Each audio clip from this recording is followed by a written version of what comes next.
Ako ang inyong Lolo Pael at ito ang aking kwento. Madamo na maglola. Bilisan mo, Kaloy. Isara mo kagad ang tarangkahan. Hindi dapat sila makapasok dito. Nahuli na po tayo, Lola. Nandito na sila sa loob. Anong ibig mo sabihin? Hindi maaari. Si Abigail, nasaan? Hanapin natin si Abigail. Kanina po sabi niya, magpapahangin lang siya sa hardin eh. Bilisan natin. Puntahan natin siya. Opo, dito po tayo duman para mas mabilis. Bakit ka tumigil? Nandito na po sila. Mabuti pa, mauna na kayo. Ako nang haharap sa kanila. Sigurado ka, iha? Opo, sige na po. Bago ka pa po nila mamalayan. Mag-iingat ka, iha. Hihintayin ka namin ni Abigail. Tumangulang ang binata at saka ito humakbang para kunin ang atensyon ng mga nanloob sa kanila. Si Lola Petra naman sa makipot na daan papuntang hardin dumaan para walang makapansin sa kanya. Kanina pa siya hinihingal pero hindi man lang siya magbagal sa pagtakbo hanggang marating niya ang munting hardin sa likod ng bahay na yon. Abigail, nasaan ka po? Napahinto sa pagakbang ang matandang babae. Sabay ng malakas sa pagsinghap habang tutup ang sariling bibig. Abigail, siya, payo kayo sa kanya. Lumingon naman sa matandang babae ang tatlong nilalang na may nakakatakot na itsura. Mabalahibo ang mga katawan nila. Mapupula ang nanlilisik na mga mata at may malalagaring ngipin. Tumutulo pa ang sariwang dugo sa mga bibig ng mga ito. Dumating naman bigla si Kaloy. Iniharang nito ang katawan sa abuela. Inilabas nito ang itak na may kakaibang hawakan.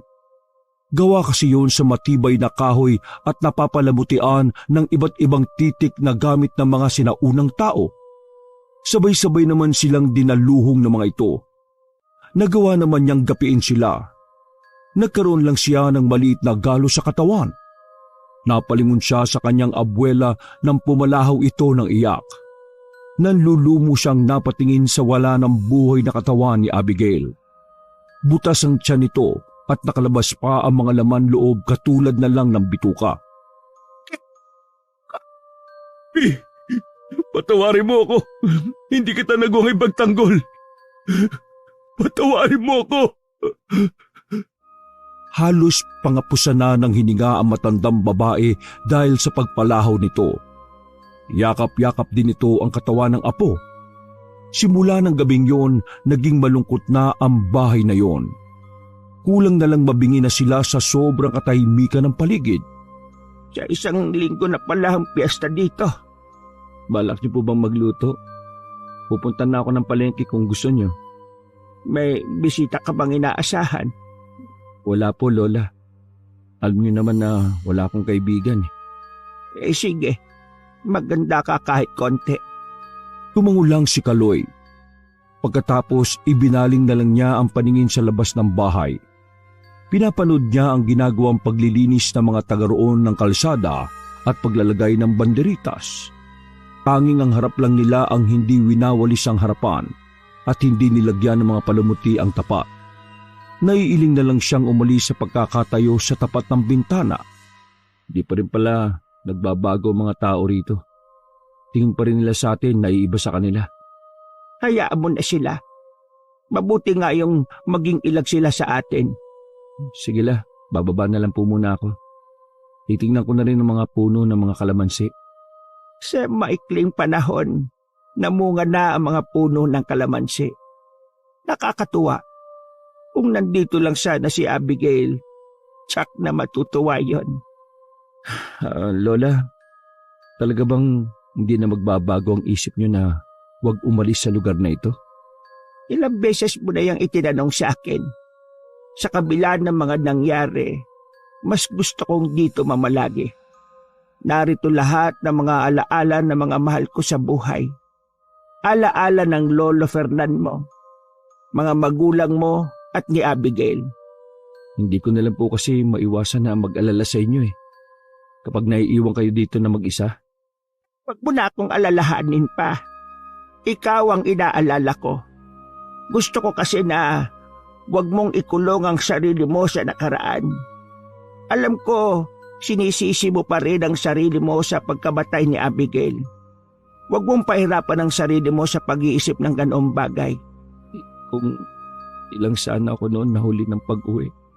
Sana buhay pa siya. Pareho nating hindi gusto ang pangyayari na yon. Kaya ang may papayo ko sa iyo, gawin mo yung matagal mo ng pangarap. Saka na po yun. Makapaghihintay pa naman po yun eh. Gusto ko po munang makasama kayo. Ay, sige. O paano? Maiwan na muna kita dyan. Oras na ng siesta ko. Hinatid pa ni Kaloy ng tingin ng matandang babae hanggang makapasok ito sa loob ng silid. Sa kabila ng edad nito, matikas at maliksi pa rin ang kilos nito. Pero hindi may kakaila na nasa dapit hapon na rin ang lola niya. Kita na sa lawlaw at kulubot na balat, puting buhok at maging sa lubog na nitong mga mata ang mahabang pamamalagi sa mundong ibabaw. Lumabas muna siya ng bahay para makalanghap ng sariwang hangin.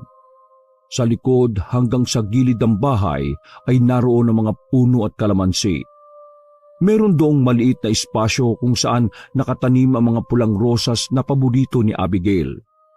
Nang masulyapan niya ngayon at makita ang pasibol na nitong bulaklak, tila nagbalik sa kanya ang mga masasaya at malungkot na sandali nung magkasama pa sila. Natigil ang kanyang pagbabalik tanaw nang makarinig ng mga boses na nag-uusap. Lumapit siya sa may bakod at naroon ang dalawang lalaking hindi nalalayo ang edad sa kanya. Kunot ang noo na lumapit siya sa mga ito. Sabay naman ngumiti ang dalawa sa kanya. Sabay din na bumati ang mga ito. Lalong sumeryoso ang kanyang mukha. Anong kailangan nyo? Nakita kasi namin na maraming bunga yung kalamansi nyo. Baka pwedeng makaingin ng kahit ilang piraso lang. Dito lang kasi kami nakakita ng may tanim na kalamansi eh. Pasensya na, hindi kami nagbibigay eh. Kaya makakaalis na kayo. Ang cards. Kahit 3 piraso lang sana. Hindi ka ba nakakaintindi? Sinabi ko nang hindi kami nagbibigay, di ba? Uy, sige po. Pasensya na po. Makulit talaga tong kasama ko eh. Tara na nga, sa iba na lang tayo humingi. Baka banda dun eh, meron pang puno. Mabuti pa nga. Damot naman. Para kalamansi lang eh. Nakakalaglag na nga sa lupa oh. Hindi naman nakaligtas sa matalas sa pandinig ni Kaloy ang sinabi ng unang lalaking nakipag-usap sa kanya. Nagsalubong naman ang kilay niya habang sinusundan ng tingin ng dalawang naglalakad papalayo. Samantala, hindi pa rin tumigil sa pagpuputak si Lucas tungkol sa lalaking madamot. Akala ko ba mababait yung mga taga-probinsya? Hindi naman pala. Sobrang damot pa. Hindi naman kasi pare-pareho mga tao eh. Hayaan mo na lang yung nangyari. Gabaan saan na siya sa kadamutan niya. Grabe ka naman. Parang kalamansi lang eh. Kailangan mo pa bang sabihin yun sa tao? Baka naman may dahilan kaya ayaw mamigay. Baka hindi sa kanya yung kalamansi kaya hindi siya basta makapagbigay. Ay nako, siguro nga. Pero doon siya nakatira eh. Inis lang kasi talaga ako sa mga taong sobrang dadamot. Yung bang pwede namang hindi pagdamot. Kita mo naman na nagkakantahinog na sa puno yung kalamansi eh. Ang dami na nga nalaglag sa lupa, di ba? Wala tayong magagawa. May mga tao talagang mas gusto pang mabulok o masira ang isang bagay kaysa ipamigay para mapakinabangan. Katulad ng mga kasama ko sa bahay. Oh, huwag mo nga munang isipin ng mga taong yun. Andito tayo para magsaya, no? Atensya na ah. Naalala ko lang kasi dahil sa lalaking yun eh. Ayos lang. Alam mo mabuti pa, umuwi na tayo sa bahay ni Nanlito. Mamaya hinahanap na tayo. Ang paalam ko pa naman sa tindahan lang tayo pupunta. Ang layo na nang nararating natin eh.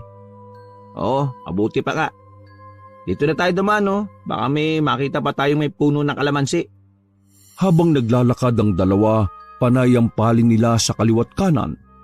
Nagbabaka sakali na may makita sila mga puno ng kalamansi sa kanilang dinaraanan. Pero hanggang makarating sila sa bahay ng kaibigang si Lito, wala silang nakita. Malapit na sila sa bahay ng kaibigan. Nang matanaw nila itong nakatayo sa bakuran ng mga ito, Seryoso itong nakatingin sa kanila. Ngumiti lang ito nang malapit na sila. Oh, ang layo yata ng narating nyo ah. Akala ko ba sa tindahan lang kayo pupunta? Nasaan yung binili nyo? Kasi itong si Lucas Nagyaya mo nang libutin tong lugar na to. Kaya kami natagalan. Nakarating nga kami doon sa malaking bahay, yung pinakadulo na. Ano? Nakarating kayo doon? Buti, walang masamang nangyari sa inyo. Ha? Bakit naman? Kilala mo ba yung nakatira doon? Pag na ulit kayong gagawin sa lugar na yon ha, hindi nyo kilala mga nakatira sa bahay na yon. Kahit yung mga taga rito, iniiwasan ng bahay na yon. Kung pwede nga lang na huwag kang mapadaan doon. Kaso, yun nga lang ang daanan papunta sa bukid ng mga taga rito. Pwede bang pakipaliwanag mo naman sa amin, tol? Lalo tuloy kaming naintrigi. Mamaya ako na ikukwento. Natawag lang ako sandali ni tatay. Baka magpapatulong yun na magsibak ng mga kahoy na gagamitin sa panggatong. Sige na, pumasok na kayo sa loob ng bahay. Nagluto ng biko si nanay para merienda nyo. Mayroon ko muna kayo ha. Sige tol, susunod na lang kami. Dito muna kami sa labas, magpapahangin lang sandali. Nagmamadali na silang iniwan ng kaibigan. Tumakbo ito sa may tagiliran papunta sa likod ng bahay. Sa isang pagawaan ng sapatos sa Maynila silang tatlo nagtatrabaho. Magkasama sa boarding house sina Oscar at Lito, samantalang si Lucas kasama sa bahay ang ama at ikalawa nitong asawa at dalawang kapatid sa ama. Ang nanay naman niya ay naninirahan sa probinsya kasama ang mga kapatid. Halos 10 taon na rin simula nang huli silang magkita. Sa mga panahon na pakiramdam niya ay inaapi siya sa bahay ng ama, may ilang beses nang sumasagi sa kanya na umuwi na lang sa probinsya ng nanay niya. Sila ang unang naging malapit ni Oscar. Likas kasing palakaibigan nito at masayang kasama. Samantalang si Lito ay likas namang tahimik at laging gustong nag-iisa. Si Oscar ang unang nakipaglapit dito at kalaunan ay naging magkaibigan na silang tatlo. Inalok din ni Oscar ang lalaki na sa boarding house na lang nito umupa nang malaman na naghahanap ito ng mauupahan. Nakikitira lang di umano ito sa mga kamag-anak at nahihiya sa mga yon. Kinukumbinsi rin siya ng dalawa na mangupahan na rin kasama nila. Pero ayaw ng kanyang ama. Lagi nitong sinasabi na bakit siya uupa may bahay naman sila. Ano kayang meron sa mga nakatira sa bahay na yon, no? Mamaya, ulitin natin si Lito. Kita mo naman na yung pakikiharap ng lalaki sa atin, ibang klase ang ugali. Tsak na meron pang ibang sasabihin si Lito sa atin tungkol sa lalaking yun. Oo nga. Ay teka, gusto mo na bang pumasok sa loob? Gusto ko muna kasing dito sa labas Oo ba? Wala naman tayo gagawin sa loob ng bahay Mukhang napaaga yata yung punta natin dito. Dapat sa bisperas na lang ng pyesa tayo pumunta Yun na nga sana. Kaso di ba nga nagmamadali na rin umuwi itong si Lito kasi may sakit yung ama. Mukha namang walang sakit yung tatay niya Malakas pa nga at sinalubong pa tayo sa pangpang nung dumating tayo. Nakakapagtaka nga Nung dumating tayo saka nawala yung sakit. Oh, bakit palinga-linga ka dyan? Tinitingnan ko lang kung may ibang tao. Baka kasi may makarinig sa pinag-uusapan natin Bakit? Ano bang sasabihin mo? Napapansin ko lang na kakaiba ang mga titig sa atin ng mga taga rito. Ewan ko lang kung ako lang ang nakakapansin Yung bang kung tumingin pailalim? Yung iba naman parang natutulala kapag dumadaan tayo. Baka kuryoso lang sila sa atin. Tingin ko dito sa isla bihirang dayuhin ng mga tagalabas lalo taga Maynila. Naisip ko nga rin yan Kaya lang nakakailang kasi. Kahit kasi mga magulang ni Lito, galon tumingin Baka ganun lang talaga sila sa mga bisita. Siguro nga. Pero ang totoo parang gusto ko nang umuwi at huwag nang hintayin ng araw ng piyesta. Uy, nakakaya naman kay Lito. Baka kung ano isipin nun sa atin. Tagal na natin itong usapan Sa totoo lang kasi tol, pasama ang kutob ko pagtapak pa lang natin sa lugar na ito. Ha? Anong ibig mo sabihin? Basta, pati ako hirap ipaliwanag Ay naku, tumigil pa tayo rito kahit ilang araw pa. Kahapon pa lang naman tayo dumating Kapag ganun pa rin yung pakiramdam mo, saka tayo sumibat. Sumang-ayon na lang din si Lucas sa sinabi ng kaibigan. Umaasa na baka sakaling mawala yung pakiramdam niyang yun. Sumagi din kasi sa kanya na baka dala lang yun ang pag-aaway nila ng ama bago umalis at yun pa lang kasi ang unang pagkakataon na bumiyahe siya na malayo. Pumasok na rin sila sa loob ng bahay. Kapag ay naroon ang biko na niluto ni Aling Anita na kaibigan ng ina. Nakangiti pa siyang inalok nito. Napilitan ng umupo ang magkaibigan at kumuha ng hiwa ng biko na nasa bilao. Masarap naman yun pero para yung sapal sa bibig ni Lucas. Hindi niya malunok-lunok. Kinailangan pa niyang uminom ng tubig. Pakiwari niya kasi bumabara na yun sa lalamunan niya. Mabuti na lang umalis na rin kaagad si Aling Anita. Wala na akong gana kumain. Oh, huwag kang ganyan kapag kaharap si Lito at sa mga magulang niya. Baka magtaka mga yun. Oo naman oh. Ayoko naman maging bastos sa harap nila. Maiba nga pala ako. Bakit ba naghanap ka ng kalamansi? Anong gagawin mo dun? May dala naman kasi ako bago tayo umalis Nakasupot pa nga yun Nagtataka lang ako kung bakit pagdating natin dito wala na sa bulsa ng bag ko. Ha? Baka nalaglag lang. Hindi mo lang napansin. Malabong malaglag yun. Malalim yung bulsa ng bag ko Hayaan mo na lang yun. Maghanap na lang tayo. Hindi pa naman natin nalilibot yung buong lugar na ito O di kaya magtanong na lang tayo kay Lito. Pag, ibig ko sabihin wag na natin siya kabalahin. Tsaka, wag mo nang banggitin sa kanya na naghahanap tayo ng kalamansi. Sige, sabi mo Pero, paliwanag mo nga kung bakit. Para saan ba yung kalamansi mo, maliban sa sausawan? Saka ako na lang ipapaliwanag sa iyo kapag malayo tayo dito sa bahay nila. Para kang si Lito Ay naku, kumain na nga lang tayo. Sarap ng biko ni Aling Anita Sa Maynila, mahal na ng isang hiwa nito. Lalo na yung nakabilao pa. Kaya samantalahin natin na libre na lang tong nakakain natin dito. Napilitan na ring ubusin ni Lucas ang nakalagay na biko sa kanyang plato. Si Oscar naman umirit pa ng isang hiwang biko. Noong hapunan, maraming putahe ang nakahain sa kanilang harapan. Parang fiesta na rin sa dami ng lutong ulam. Napansin lang ni Lucas na puro yung karne. Kung pagbabasihan ni Lucas sa mga kwento ng kaibigan, mahirap lang ang mga ito. Kitang-kita naman sa pagkakayari ng kanilang bahay. Kahoy at nipa ang yari na kabuuan ng bahay ng mga ito. Kaya naman nagtataka siya at bakit puro karne ang pinapaulam ng mga ito sa kanila simula nang dumating sila. Hindi mo iisipin na hikaho sa mga ito sa buhay. Biglang bumalik sa kasalukuyan ng isip ni Lucas nang maraan siyang sikuhin ni Oscar. Nang mag-angat siya ng tingin, nakatitig pala sa kanya si Lito. Huwag mong pakaisipin yung naiwan mo sa Maynila, mahal ka noon. Pagbalik natin, tsak na sasagutin ka na noon.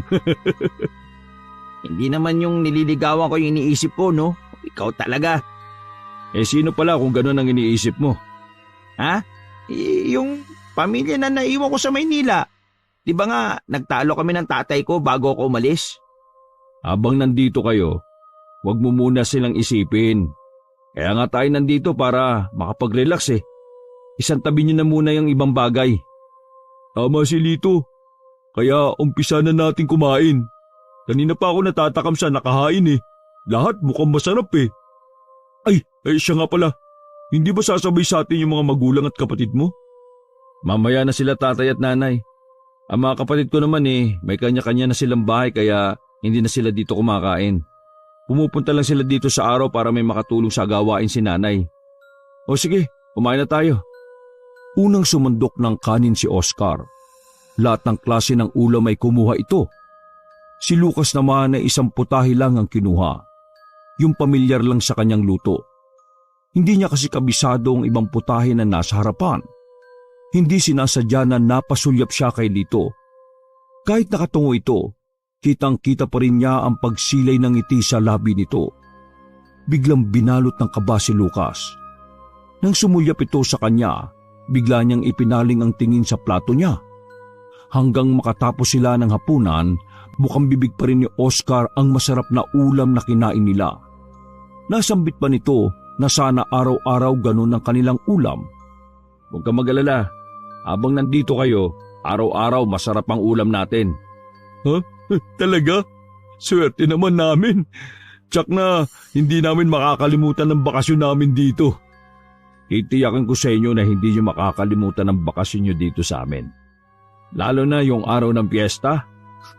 Tsak, mag-i-enjoy kayo. Saan namin yan ha? Ay, may iba nga pala ako.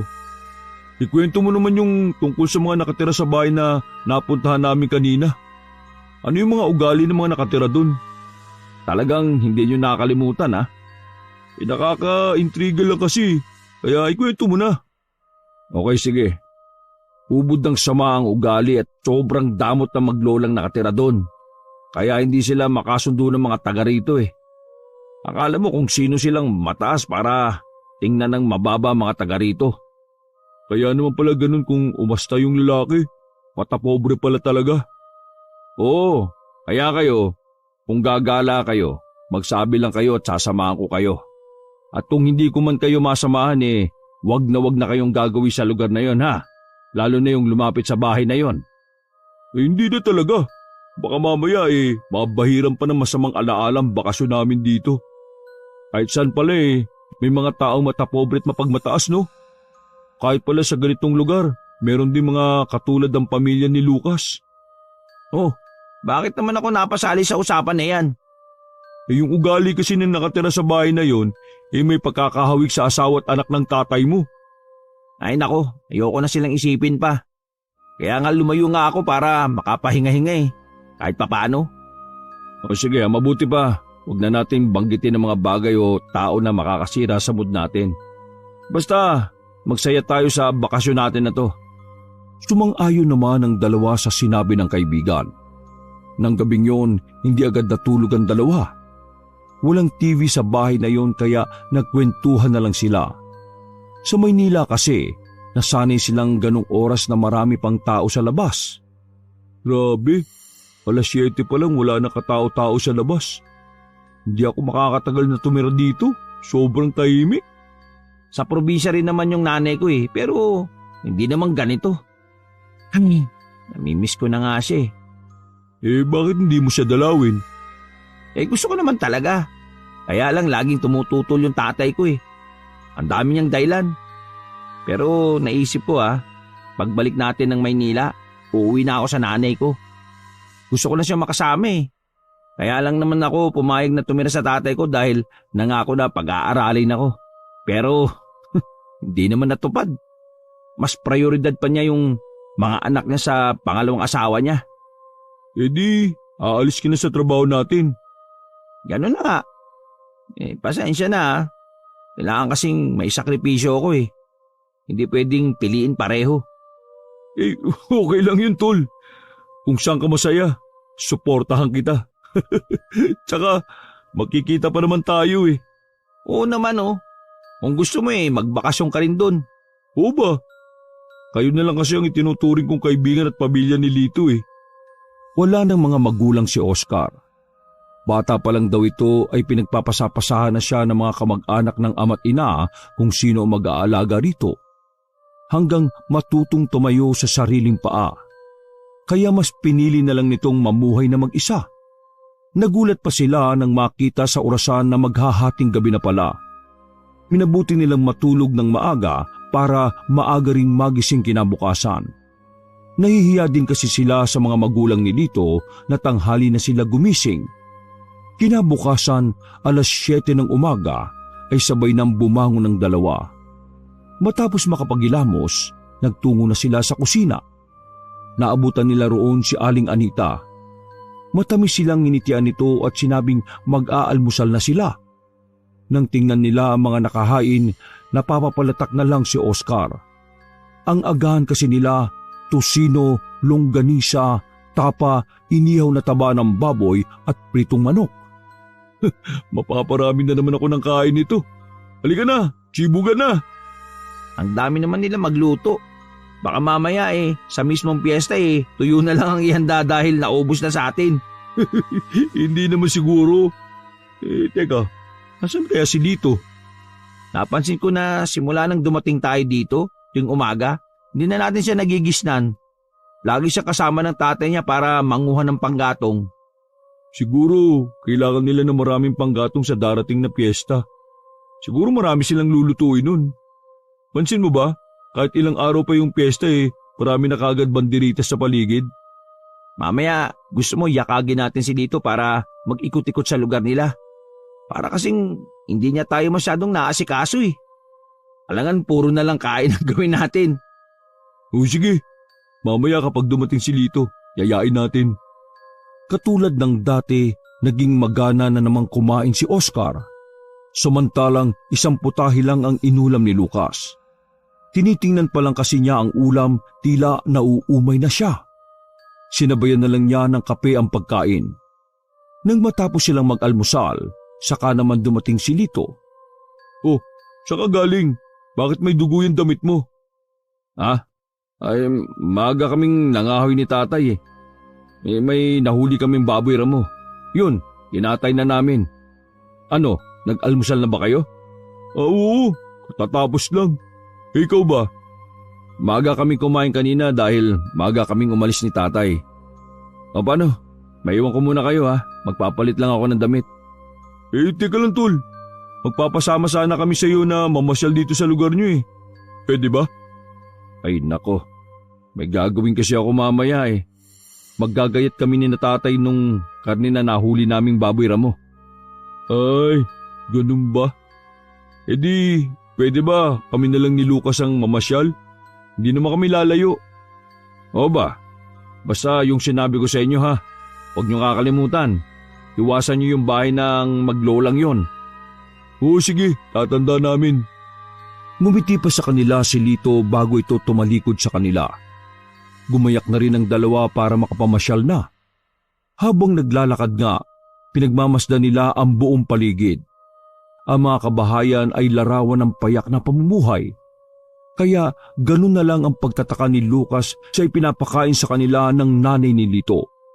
Hindi na nakatiis si Lucas na hindi sabihin kay Oscar ang naiisip niya. Oo nga no, ngayon ko lang nga naisip. Baka mamaya baon na sa utang yung mga magulang ni Lito para lang mapakain tayo ng masarap.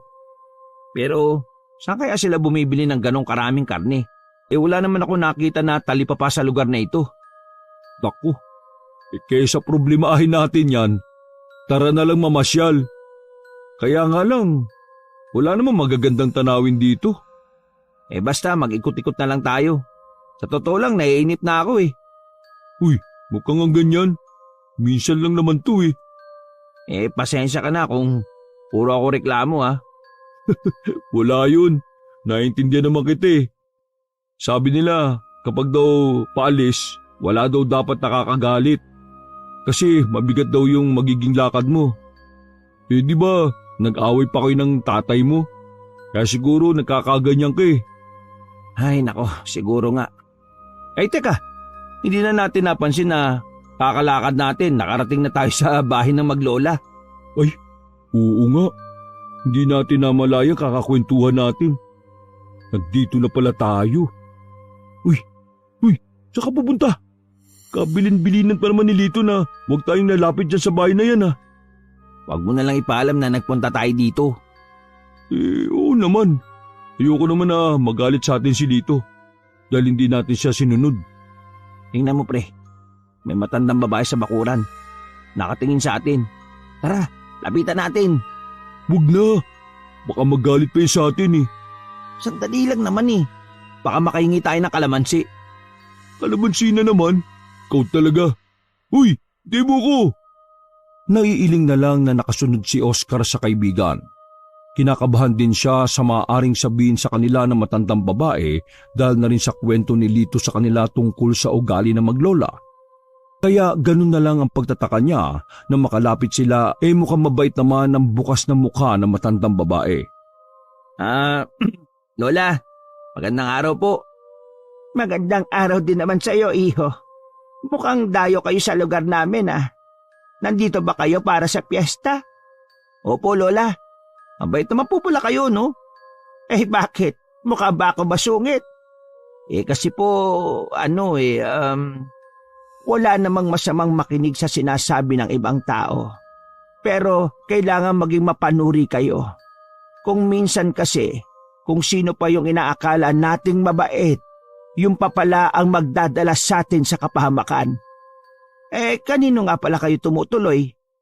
Sa kaibigan po namin, si Lito. Kasama po namin siya sa trabaho sa Maynila eh. Lito? Yung anak ni na Anita at Nomer ba yung tinutukoy mo? Opo, siya nga po. Kilala niyo po pala yung pamilya niya? Abay oo naman. Ang pamilya ko ay taga rito noon pa, bago dumating ang ibang pamilya rito. At isa ang pamilya na kaibigan nyo ang napadpad sa isla na ito. Ay, oo nga pala. Ano nga ba ang pangalan nyo? Ako po si Lucas at siya naman po si Oscar. Kakagandang pangalan. Baka gusto nyo munang tumuloy. Ay naku, hindi na po. Mag-ikot pa po kasi kami. Tsaka baka hinahanap na po kami ni Lito. Lola, napansin po namin na maraming bunga ng puno ng kalamansi nyo. Baka naman po pwede makahingi kahit ilang piraso lang. Ay pwede naman, pero saan magagamitin? Gagawin lang pong sausawan. Sigurado ka ba na gusto mo? Baka magkaproblema ka sa kaibigan mo. Bakit naman po ako magkakaproblema? Sige, bibigyan ko na lang kayo. Pwede pa naman kayo bumalik kung gusto nyo, ha? Naku, maraming salamat po, Lola. Nasa 10 piraso rin ang ibinigay sa kanila ng matandang babae. Nagbilin pa ito na itago nila yung mabuti. Nahihiwagaan man, sinunod pa rin nila ang bilin nito. Tuwang-tuwa pa ang dalawa na nagpaalam. Habang daan, nagkukwentuhan pa ang magkaibigan. Hindi naman pala masungit yung matanda eh. Baka yung apo lang. Siguro nga. Buti nga wala doon yung lalaki. Uy, alam mo, nahihiwagaan ako sa sinabi ng matanda kanina. Parang meron siyang gustong ipahiwatig sa atin eh. Pansin ko nga rin yun. Ayoko namang mangusisa. Tsaka nakakaya ka na dito kung sa ibang tao pa tayo magtatanong ng tungkol sa pamilya niya. Kung pwede naman natin siya kumprontahin. Sa bagay nga. O tara, bilisan na nga natin. Baka mamaya nahanap na tayo ni Lito. Tsaka nagugutom na naman ako eh. Sana may pagkain na pagdating natin no. Parang ang takaw mo ngayon ah. Samantalang ang dami mo naman kinain kanina. Ewan ko ba? Parang may gumagalaw sa loob ng tiyan ko eh. Basta, nagugutom na ako. Malapit na rin naman tayo eh. Binilisan na lang nila ang paglalakad pa uwi. May ilan pa silang mga nakasalubong na mga tao. Hindi na lang nila pinansin ang kakaibang tingin na ibinibigay ng mga ito sa kanila. Pagdating sa bahay ng kaibigan, nakahanda na ang mga pagkain. Lahat masasarap at puro karne.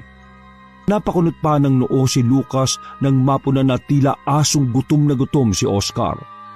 Kulang na lang ay maglaway ito. Kahit wala pang sinasabi ang nanay ni Lito ay dumulog na kagad ito sa hapagkainan. Hindi nagustuhan ni Lucas ang ginawa nito kaya naman sinaway niya. Ngunit tumawa lang ang nanay ni Lito at maging ito. Binigyan na sila ng mga plato at kubyertos bago iniwan. Naiiling nilang si Lucas na pinagmamasdan ang pagkain ni Oscar. Bakit tayo po kumain? Hindi pa kasi ako nagugutom eh. Sige, baka maubusan kita. Sige lang, kumain ka lang dyan. Parang 1 linggo kang di kumain ah. Bahala ka, basta ako kakain. Pagbalik natin sa atin, wala na ito. Naiiling na lang si Lucas. Kumain na rin siya kahit konti. Baka nga maubusan siya nito. Tapos na siyang kumain nang maalala ang kalamansi sa bulsa. Nang sulyapan niya si Oscar, nakasandal na ito sa upuan sa sala habang hinihimas-himas ang tiyan. Pre, lalabas lang ako para magyosi. Sama ka? Hindi na. Dito na lang ako. Parang hindi na kasi ako makatayo eh. Katakawan mo kasi. O paano? Diyan ka na muna ah.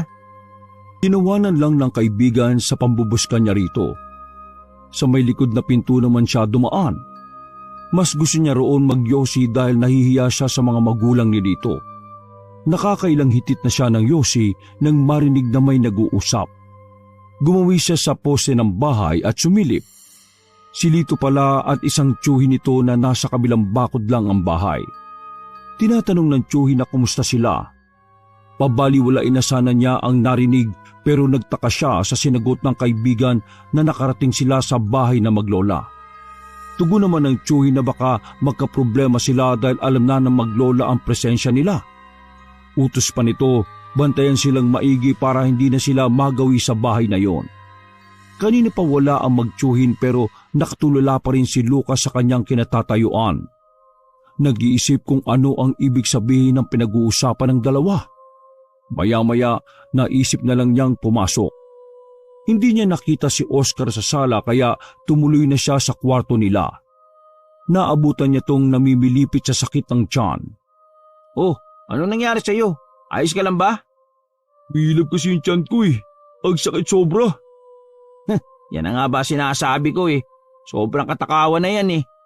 Teka lang, hihingi ako ng pamahit kina Lito. Hintayin mo lang. Oh, anong nangyayari rito? Buti dumating ka.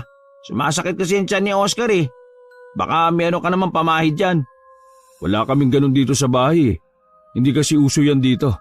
Teka, tsaka na lang ang kukunin ko. Baka nalimigan lang yung tiyan mo. Mabilis na ring tumalikod si Lito. Si Lucas naman ay nilapitan ng kaibigan at saka hinipo ang tiyan nito. Nagulat pa siya dahil napakatigas noon. Napabitaw pa siya nang bigla yung umalon-alon.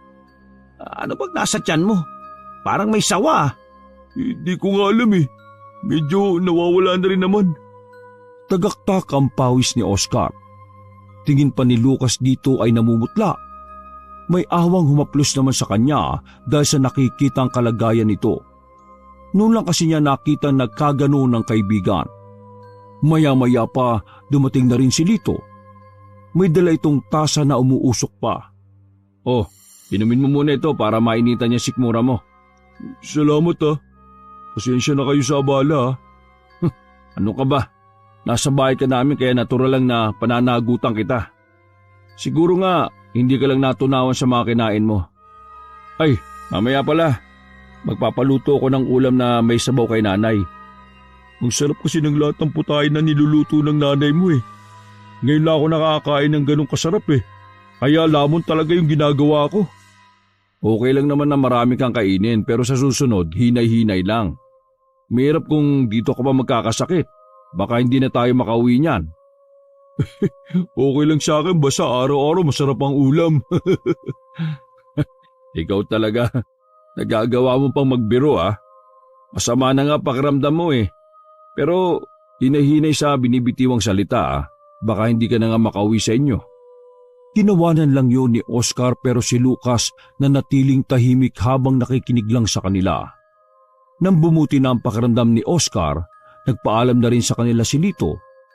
Anito, may gagawin lang daw itong mahalagang bagay. Lagi na lang siyang wala dito sa bahay. Ano kaya pinagkakaabalahan niya? Di ba nga lagi niyang tinutulungan yung tatay niya? Hayaan mo na. Matagal din kasi siyang hindi nakakauwi eh. Gusto lang sigurong bumawi sa mga magulang. Pag-uwi na naman natin sa atin eh, tsak na pagsasawaan na naman ulit natin yung mukha ng isa't isa. Sabagay nga. O ano? Kumusta naman ang pakiramdam mo? Ayos na ba? Medyo. Masakit pa rin pero hindi na katulad ng kanina. Hindi lang masakit ang tiyan ko, naku, hindi lang masakit ang tiyan ko.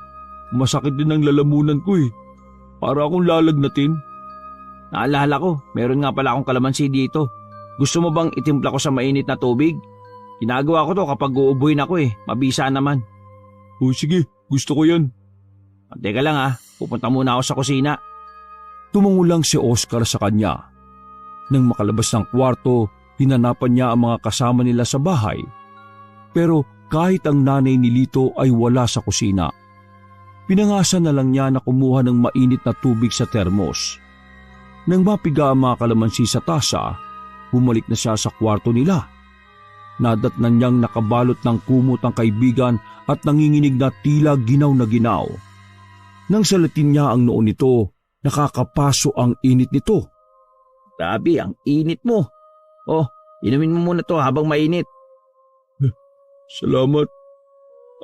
Ewan ko ba, Bakit naman ako biglang tinrangkaso? Baka naninibago ka lang sa klima dito. Sa gabi kasi malamig, sa araw naman sobrang init ng panahon. Tayo lang ang nandito sa bahay. Ano kaya yan? Di naman siguro magagalit si dito kung pangangasan ko ng manghalongkat ng gamit nila. Titingnan ko lang kung may gamot. Baka mamaya bumuti na rin ang pakiramdam ko. Hayaan mo na. Hintayin na lang natin sila. Kailangan mong makainom ng gamot Baka mamaya lumala pa yung sakit mo. Pang masisira pa yata ang bakasyon natin ng dahil sa akin Uy, huwag magsalita ng ganyan. Baka bukas magaling ka na rin naman. Sana nga lang. Parang pasusuka yata ako. Tulungan mo nga ako makalapit sa bintana. Mabilis naman na kumilos si Lucas. Inalalayan niya ang kaibigan na makalapit sa bukas na bintana. Saktong nasa tapat na nga sila nang sumuka ito. Halos lahat yata ng kinain nito ay nailabas na. Kakaiba ang suka nito. Malapot na puro itim. Masangsang din ang amoy noon. Hindi tuloy napigilan ni Lucas sa magtakip ng ilong at bahagyang lumayo sa may bintana. Mabuti na lang ang kwarto nila ay nasa malapit sa kusina at hindi nakatapat sa may kalsada. Kaya walang nakakita sa pagsuka ng kaibigan. Makailang ulit pang sumuka ito.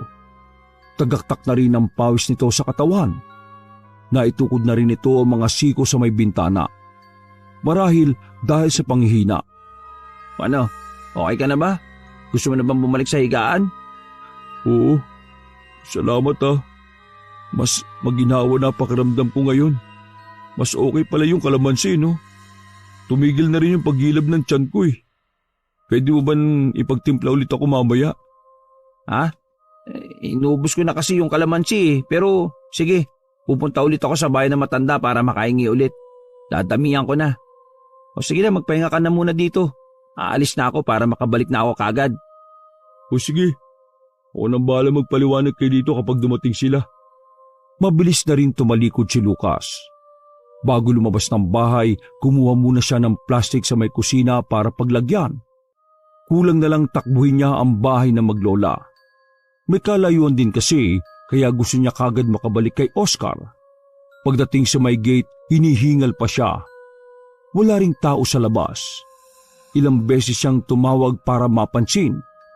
Gusto na niyang mawala ng pag-asa na may lalabas pa sa bahay na yon.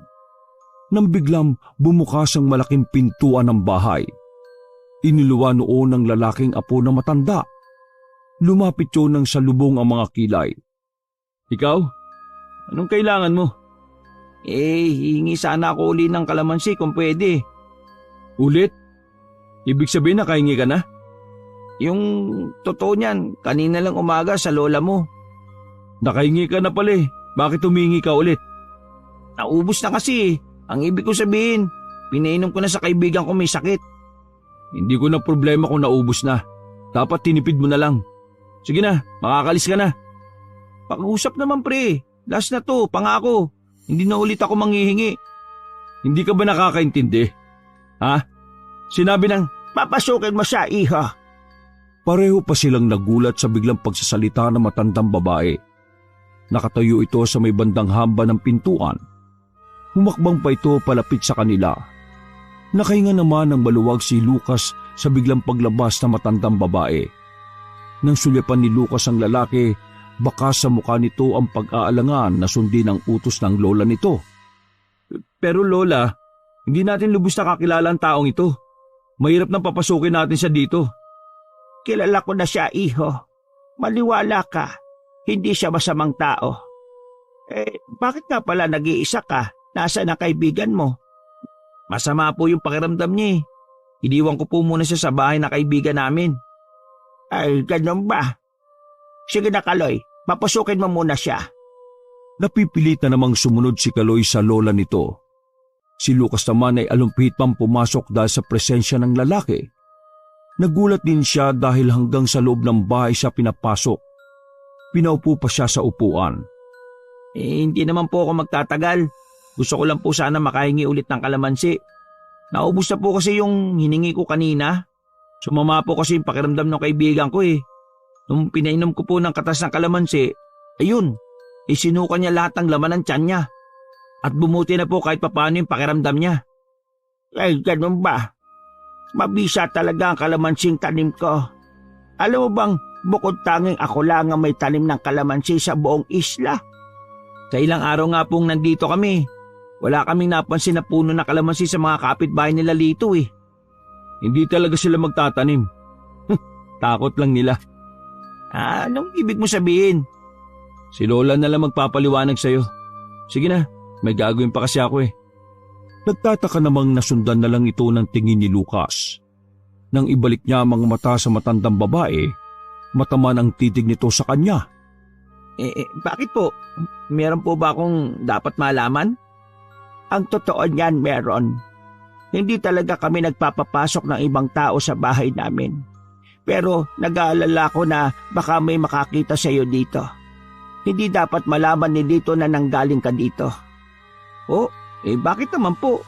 Meron din siyang mga sinasabi tungkol sa inyo eh. Mag-away ba kayo ng buong pamilya niya? Sigurado ako na puro masasama ang mga binitiwan niyang salita laban sa amin ng apo ko. Kaya mo yan nasabi. Tingin ko po hindi naman totoo yung mga sinabi niya sa inyo eh. Mukha naman po kayo mabait eh. Pero bakit niya kailangan sabihin yun? Ganon ang ginagawa nila tuwing may mapapadpad na dayo dito sa lugar na ito. Makinig ka, iho. Umalis na kayo sa lugar na to sa lalong madaling panahon. Nanganganib ang buhay ninyo. Hindi sila katulad ng iniisip mo. Itakas mo na ang kaibigan mo bago pa mahuli ang lahat. Pwede niyo po bang ipaliwanag kung ano yung ibig niyo sabihin? Naguguluhan po ako. Ikaw na lang ang tumuklas para makita ng dalawang mga mata mo.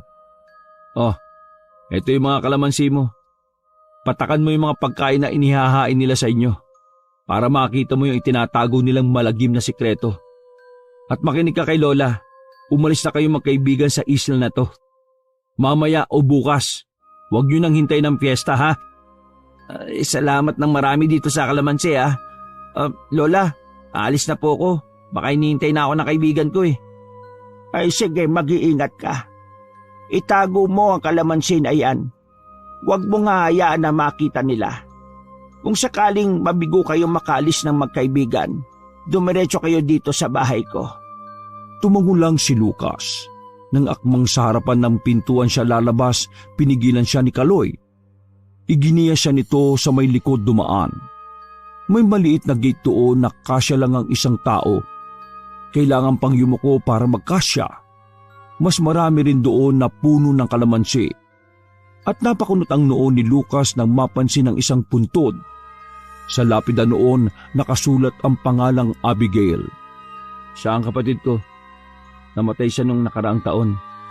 Sa Maynila siya naglalagay eh. Bihira ko lang siyang payagan na umuwi dito noon.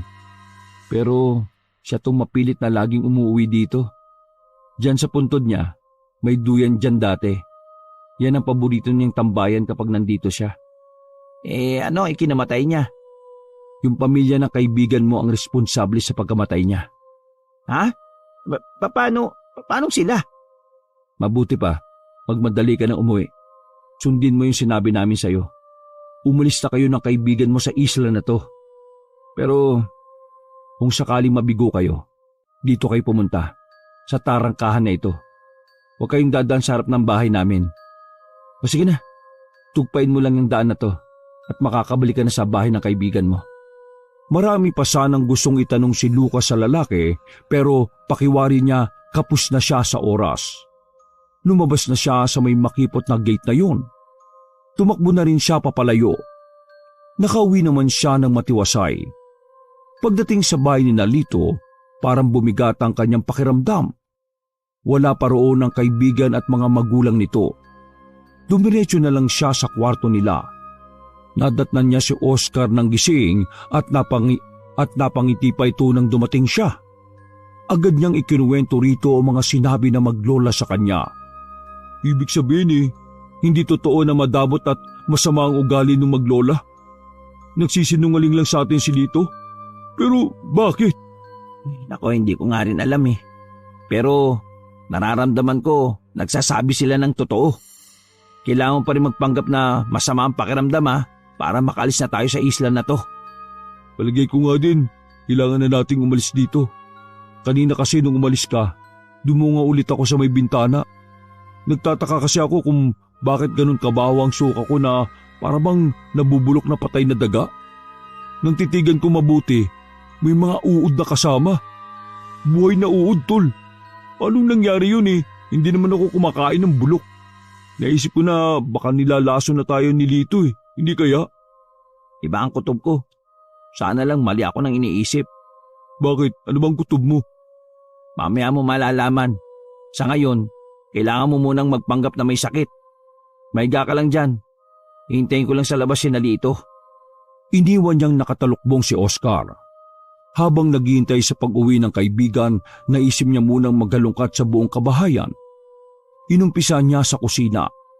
May nakita siyang malaking kaldero. Nilapitan niya yun at akma na sanang bubuksan na makarinig ng mga yabag. Nagmamadali siyang bumalik sa may sala at nagkunwaring naghihintay doon. Pinilit din niyang magmukhang malungkot at nag-aalala. Oh, anong ginagawa mo dyan, si Oscar? Iniwan ko sa kwarto namin. Sabi ko itulog na lang niya yung sama ng pakiramdam niya. Ha? Masama na naman ang pakiramdam? Di ba kanina okay na ang pakiramdam niya? Oo pero pagkalis mo, sumama na naman yung pakiramdam. Pinaapoy siya ng lagnat kanina pa. Ganun ba? Magpapakuha ako ng halamang gamot kay Itay. Pre, may sasabihin sana ako sa'yo. Gusto na kasing umuwi ni Oscar tsaka yun din ang gusto ko. Alam mo kasi tol, iba kapag nagkasakit si Oscar. Bihira lang yan lagnatin pero malala talaga. Kailangan na natin siyang dalhin sa ospital o kahit sa klinik man lang sana. Ha?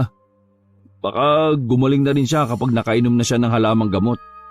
Di ka pa nag-aalala sa kanya? Kaibigan natin siya. Ako nakita ko siya kung paano siya mahirapan. Maliban doon, ilang beses ko na rin siyang nakita noon na magkasakit. Hindi mo kasi ako naintindihan tol Hindi ka ba naawa sa kanya? Kung gusto mo tingnan mo pa siya ngayon. Ewan ko ba, parang wala ka namang malasakit sa tao Nilapitan nga ni Lito ang kwarto nila at binuksan ang pinto. Pagsilip nito, nakatalukbong si Oscar at nanginginig ang buong katawan. Umuungol din ito na tila hirap na hirap. Agad na rin niyang isinara ang pinto at binalingan si Lucas. Sa tingin mo, madadaan lang sa halamang gamot si Oscar? Kailangan na natin siyang dalhin sa ospital.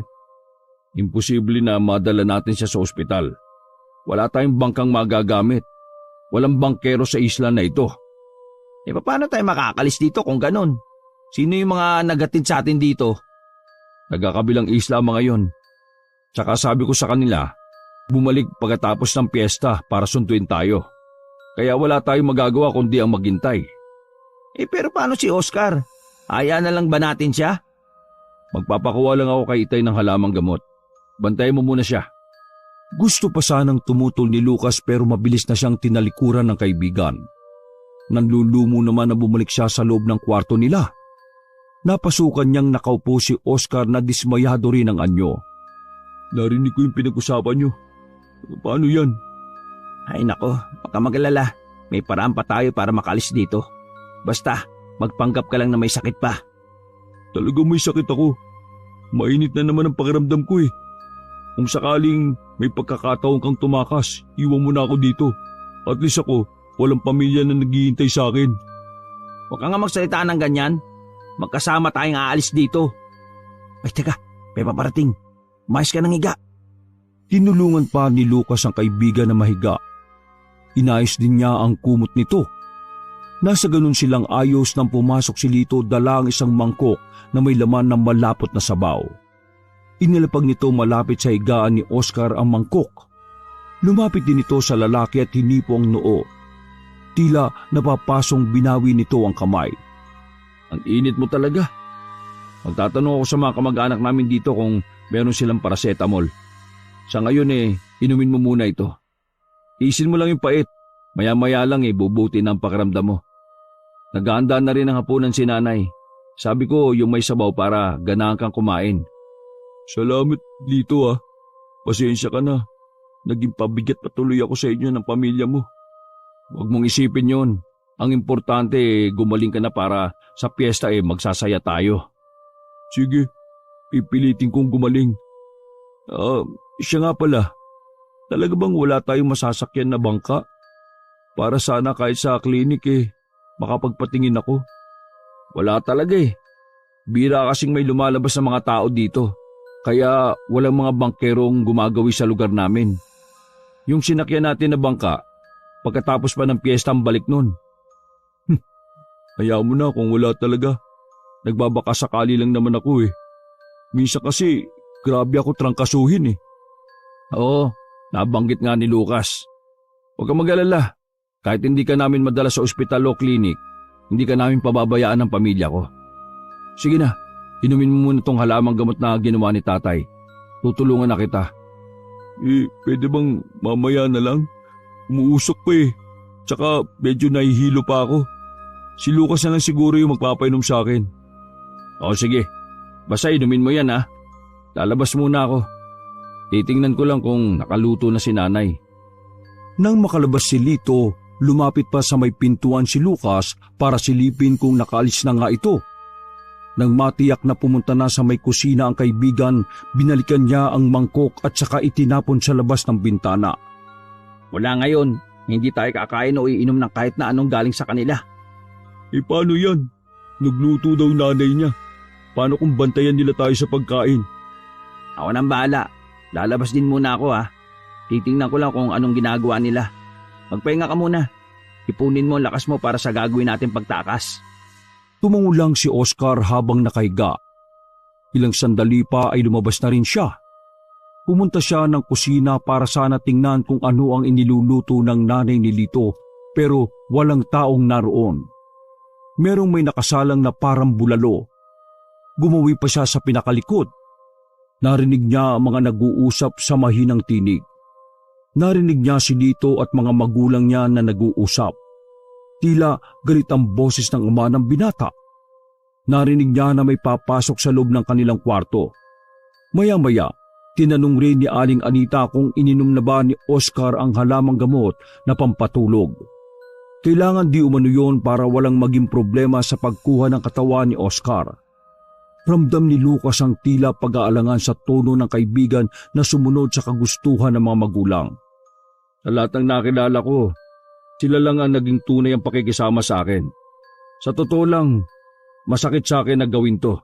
Pero alang-alang sa tradisyon ng ating pamilya at lahi, handa ko silang isakripisyo. Sabihin niyo kay Natsyong, yung nakaiga na nakatalokbong yung si Oscar. May sakit kamo kaya balot na balot ng kumot. Si Lucas, sa pyesa na lang natin ihahanda. Ako nang bahala kay Lucas mamaya. Yayakagin ko siyang uminom kami para hindi niya mamalayan na mangyayari. Kapag lumabas kami, yun ang hudyat para pasukin niyo yung kwarto kung nasaan si Oscar. Kapag may malay pa, paluin niyo na lang. Kulang na lang lumabas ang puso ni Lucas sa kinalalagyan nito. Daan-daan siyang naglakad pabalik sa kwarto nila. Pakiwari niya, magkakasakit na rin siya sa matinding takot na nararamdaman. Bakit para kang ibinabad sa suka? Manda ka pre, mamaya na tayo tatakas. Bakit? May nalaman ka ba? Sa itsura mo, parang tayo na ang kakatayin Parang gano'n na nga. May masama silang balak sa'yo. Ayaw sanang sabihin ni Lucas ang natuklasan pero kailangan itong ipagtapat sa kaibigan. Katulad niya, para itong ibinabad sa suka. Nanginginig pa ang mga labi nito. Tumahimik muna sila nang makarinig ng mga yabag na papalapit. Nang bumukas yun, ang nakangiting si Lito ang pumasok dala ang mga pagkain. Inilapag nito yun sa lamisita. Umuusok pa ang palayok na pinaglagyan ng ulam. Dito ka rin ba kakain, Lucas? Oo. Para mabantayan ko na rin si Oscar. Kumain na kayo. Babalikan ko na lang mamaya yung mga plato. Salamat Ay, o nga pala. Nakahingi ka ba ng paracetamol para kay Oscar? Oo. Mamaya, dadaling ko dito para makainom na si Oscar pagkatapos niyang kumain. Salamat tol Makakarami na naman ako nito ng kain. Kaya lang parang hinihila na yung mga mata ko sa antok Kumain ka muna bago ka matulog. Niluto talaga yan ni nanay para makakain ka. Kasi Alam nga niyang masama ang pakiramdam mo. Oo, pipilitin kong kumain. O paano? Maiwan ko muna kayo ha. Sabay pang tumango ang dalawa na may nakapaskil pang ngiti sa labi. Muli, sumilip muna sa labas ng pinto si Lucas para makatiyak na nakaalis na si Lito. Hindi na nagkaksaya ng oras si Lucas. Kumuha siya ng 2 pirasong kalamansi sa bulsa ng jacket na suot. Tinusok na lang niya yun ng tinidor para lumabas ang katas. Sa kanya yun ipinatak sa mga ulam. Ganun na lang ang pagkagimbal ng dalawa nang makita ang tunay na itsura ng mga ulam. Hindi kasi yun karne ng manok at baboy, kundi parte ng katawan ng tao. May buhok at kuko pang nakasama. Agad na itinapon ni Lucas sa mga yon. Makalipas ang kalahating oras, bumalik si Lito. Napasukan niyang ubos na ang lahat ng pagkain na dinala nito. Nang sulyapan niya si Oscar, mahimbing na yung natutulog at naghihilik pa nga. Naubos niyo lahat ng pagkain na dala ko? Oo ang sarap kasi. Lalo na si Oscar, ang dami nakain. Kahit masama ang pakiramdam. Talagang nilantakan yung luto ng nanay mo eh. Talaga lang ha.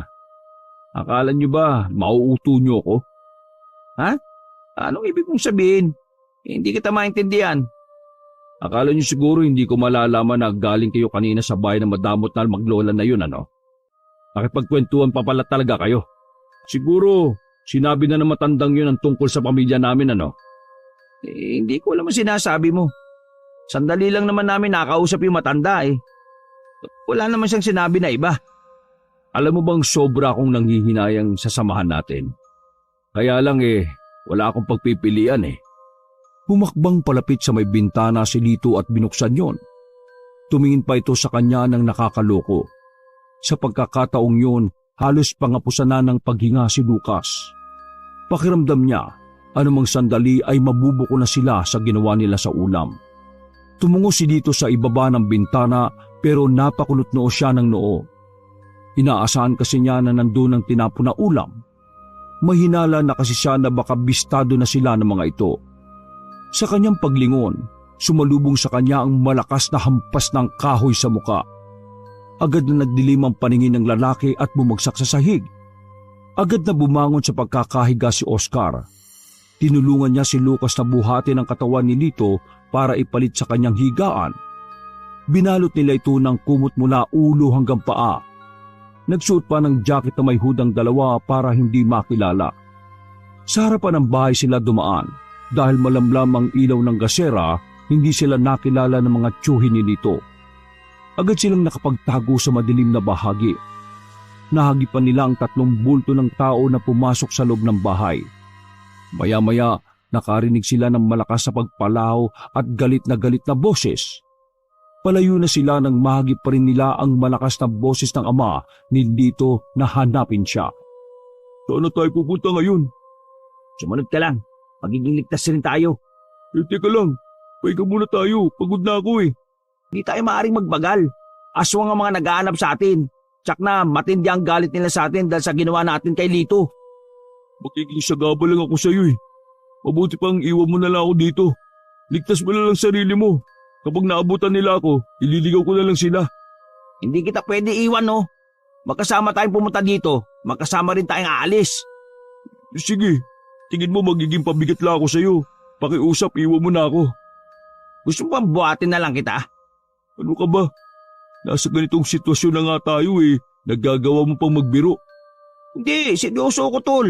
Kung hirap ka na sa paglalakad, handa kitang buhatin basta sabay tayong aalis sa lugar na ito. Hindi mo ko kakayanin no. Mas malaki at matangkad pa ako sa iyo.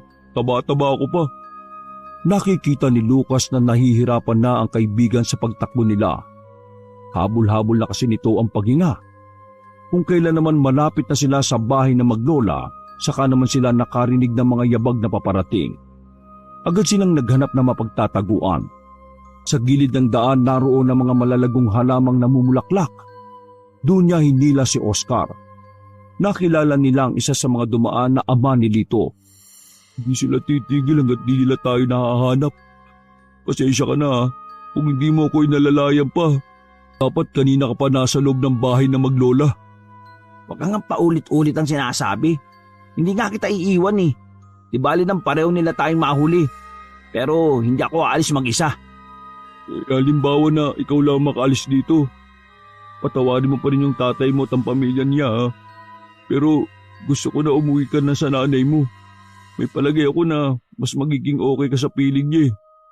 Ngumiti lang si Lucas. Itinoon na lang niya ang kanyang pansin sa mga humahabol sa kanila. Nang matiyak na wala ng panganib kung lalabas sila, tinakay na niya si Oscar. Napatitig siya sa mukha nito na pawis na pawis. Sobrang init kasi ng balat nito. Kahit pagod din, pinilit niya itong akayin. Sa may likod sila dumaan. Sa kasamaang palad, nakalakyon. Isinandal niya muna sa pader si Oscar. Pinilit niya yung buksan pero hindi niya kaya. Hindi niya alam kung sisigaw ba siya at tatawagin ang mga nasa loob. Naisip niya baka tulog na ang maglola at baka makuha pa nila ang atensyon ng mga humahabol sa kanila. May problema ba? Hindi tayo makapasok eh. Nakalak eh. Bakit kasi dito tayo dumaan at hindi sa harapan? Yung kasi ang sabi ni Kaloy, nung apo ni Lola. Kapag bumalik tayo, dito tayo dumaan, huwag sa harapan ng bahay. Ginaya na lang ni Lucas ang pagkakasandal ng kaibigan sa pader. Habang naghihintay ng milagro, yun na lang ang naiisip nila para makaligtas sa nagbabadyang kapahamakan nila.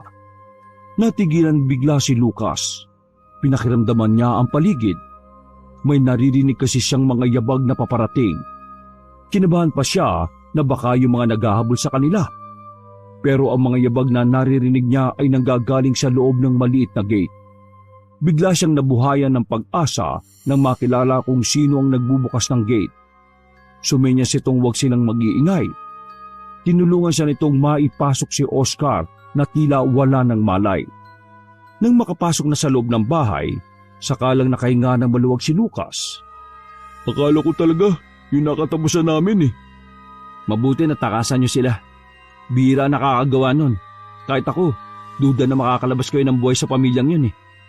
Muntik-munti ka na nga kami na mahuli. Ay, oo nga pala. May sakit si Oscar eh. May gamot ba kayo para sa kanya? Huwag ka mag-alala.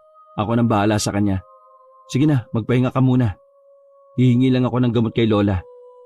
Nang maiwan silang dalawa, minasdang mabuti ni Lucas ang kaibigan. Namumutla na ang balat nito at nangingitim na rin ang labi. Habol-habol rin ito ang hininga. Hinawakan niya ang palad nito. Kinausap niya ito pero ungol lang ang sinasagot nito sa kanya. Pagbalik ni Kaloy, kasama na nito ang matandang babae na nakapantulog na. May dala rin itong gamot. Titingnan ko kung anong magagawa ko para sa kaibigan mo. Ipanatag mo ang kalooban mo, iho. Hindi nila kayo makukuha sa bahay namin. Naku, maraming salamat po sa pagkukup niyo sa amin. Wala po talaga kaming alam sa pagkatao ni Lito eh. Katrabaho po namin siya at mabait naman siya sa amin. Marami talagang mapanlinlang na mga tao. Sa susunod, maging mapanuri ka na at kilalanin mo ng mabuti ang mga taong sasamahan mo ha. Lalo't nagyayaya itong umuwi ng probinsya nila. Madalas, sa malalayong lugar sila kumukuha ng mga biktima nila. Opo, tatandaan ko po mga sinabi niyo. Hindi na po ulit ako sasama sa mga malalayong lugar. Kaya lang naman po kami nainganyo din kasi ito yung unang beses na babiyahe kami sa malayo eh. Ang mabuti pa, magpahinga ka na muna. Ako na ang bahala sa kaibigan mo. Dito lang po ako sa tabi niya. Hayaan niyo na po ako. Ay, sige. Ikaw ang bahala. Naupo lang sa malapit si Lucas habang pinagmamasdan ang ginagawang panggagamot sa kanyang kaibigan. Kita niya ang paghihirap sa mukha nito. May pilit na ipinainom si Lola Petra dito. Maya-maya sumuka ito ng malapot na napakabahong amoy. Ganon din ang isinuka nito noon sa bahay nila Lito. Pagkatapos niyang painumin ng katas ng kalamansi, napansin din niya na may mga balahibong kulay itim ang suka nito. Hindi na nakatagal si Lucas. Lumabas muna siya ng silid na yon. Sa sala, naroon si Kaloy na nakasilip sa labas ng bintana. Lumapit din siya sa may bintana at hinawi ang kurtina. Ganun na lang ang nararamdaman niyang takot nang makitang nasa labas ng bakod ng pamilya ni Lito. Nanlilisik ang mga mata ng mga ito habang nakatingala sa gawin nila. Ang iba ay paikot-ikot na tila naghahanap ng mapapasukan. Anong ginagawa nila dito? Paano nila nalaman na nandito kami? Alam kasi nila na wala kayong ibang pupuntahan. Anong gagawin namin? Huwag kang mag-alala. Aalis din ng mga yan bukas pagsikat ng araw. Yun ang pagkakataon naman para makaalis tayo dito. Pero sabi kasi ni Lito, walang bangka sa isla na to eh. Totoo naman, dahil alam nila na isla ito ng mga aswang. Kaya walang may lakas ng loob na gumawi rito. Hindi kayo sa pantalan sasakay sa ibang bahagi ng isla. Ako nang bahala doon. Salamat naman. Konting tiis na lang, makakalis na kami rito. Sinilip muli ni Lucas sa mga ito. Parang langgam ang mga ito sa kakaikot sa baba ng bahay. Bumalik na lang sila sa kwarto kung nasaan si Oscar. Tila hirap na ito sa paghinga. Namumutla pa rin ito at kinakapos ng paghinga. Itinaas pa nito ang kamay sa kanya na parang pinapalapit siya. Sobrang bilis ng tibok ng puso niya ng sandaling yon. Mas matindi rin ang takot na nararamdaman niya ng mga oras na yon. Mabilis na humakbang siya rito at ginagap ang nanlalamig na kamay nito. Tol, makakalis na tayo bukas sa lugar na ito. Ligtas na tayo. Hindi na siguro ako makakasama sa iyo, Tol. Nararamdaman ko na hanggang dito na lang ako eh. Tol naman, huwag ka naman magsalitaan ng ganyan. Magkasama tayong pumunta dito. Natural na magkasama tayong aalis. Huwag mong kakalimutan yung sinabi ko sa iyo ha. Umuwi ka sa nanay mo. Patawarin mo pa rin ang tatay at kapatid mo. O naman pero magpalakas ka. Kailangan mo yun. Bukas aalis tayo dito. Gusto ko munang matulog. O sige, kailangan mo yan para sa pag-alis natin bukas. Pilit naman ang ngiti ni Oscar sa kanya bago ipinikit ang mga mata. Noon lang napansin ng binata na tila ang laki na ipinayat ng kaibigan. Tingin niya ay nagmukha itong bangkay na sobrang putla. Napalingon siya nang maramdaman ng marahang tapik sa kanyang braso. Sumenya si Lola Petra na lumabas muna siya ng kwartong yon. Sinulyapan niya muna ang kaibigan na mahimbing nang natutulog bago sumunod sa matandang babae. Pagdating sa sala, napansin niya ang malungkot na ekspresyon ng maglola. Ano pong nangyayari kay Oscar? Gagaling po ba siya? Ginawa ko na ang lahat para sa kaibigan mo. Hayaan na lang natin siyang mamahinga. Hirap na rin ang katawang lupa niya. Pero nakikiusap po ko. Gawin niyo lahat ng paraan. Ano po ba ang dapat kong gawin? Sabihin niyo. Naiintindihan kita, iho. Pinagdaanan din namin yan sa kamay nila. Tanggapin mo na lang na hanggang doon na lang siya. Isipin mo na lang na nagsakripisyo siya para makaligtas ka. Kaya wag mo sanang sayangin yon. Hindi na napigilan ni Lucas ang mapahagulgol ng iyak. Patakbo siyang bumalik sa silid kung nasaan ang kaibigan. Nakapikit pa rin ito, pero ramdam niyang humihinga pa. Hindi siya umalis sa tabi nito. Kahit anong hila ng antok sa kanya, pilit niya yung nilalabanan. Hanggang biglang nanginig ang buong katawan ni Oscar. Tumirik din ang mga mata nito at may bulang lumalabas sa bibig nito.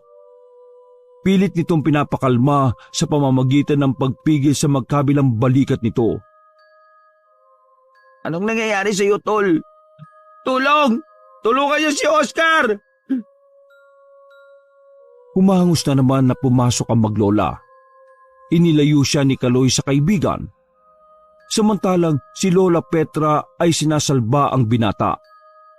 Ngunit hanggang sa tumigil sa panginginig si Oscar, ay nanatili na lang na mulat ang mga mata nito. Malungkot na umiling-iling si Lola Petra sa kanya. Ang bigat ng mga hakbang na lumapit siya sa katawan ng kaibigan. Tol naman, huwag ka naman magbiro ng ganyan. Di ba, makakalis na tayo dito. Bakit ka naman ganyan? Daya mo. Hinayaan muna siya ng maglola na magluksa sa pagkamatay ng kaibigan. Pagkatapos ng umiyak, natulala na lang si Lucas sa isang tabi. Hinayaan na lang niyang si Kaloy ang mag-asikaso ng katawan ng kaibigan. Sa tabi ng puntod ni Abigail, doon niya ito inilibing ang katawan ng kaibigan. Kailangan mo maging matatag. Gaya ng sabi ni Lola, huwag mong sayangin ang pagsasakripisyo ng kaibigan mo. Alam ko, nagdadalamhati ka pa, pero malapit ang mag-umaga. Kailangan mo nang makaalis sa isla namin. Ito lang ang pagkakataon mo para makatakas. Sa kabilang pampang tayo maghihintay ng mga mangingisda na pwedeng tumulong sa iyo para makauwi sa inyo. Kayo ni Lola, hindi ba kayo sasama? Walang balak umalis sa isla na ito si Lola Petra. Dito na niya hinihintay ang huling sandali ng buhay niya. Hindi ko siya pwedeng iwan. Makakaalis lang ako sa isla na to kapag pumanaw na siya. Natatakot ako lumabas ng bahay eh. Baka nandyan pa sila eh. Wala na sila. Bumalik na sila sa kanilang bahay. Kung babalik man sila dito, mamayang gabi pa yung sigurado. Kaya kailangan na nating umalis. Pagkatapos ayusin ang sarili ay nagpaalam sila kay Lola Petra. Lumabas na ng bayang dalawa. Pasikat na ang araw ng mga sandaling yon. Hinihingal na sila sa kakatakbo hanggang makarating sa kabilang bahagi ng isla. Mula sa malayo, tanaw nila ang mga maliliit na bangka. Kumuway silang dalawa para makuha ang atensyon ng mga bangkero.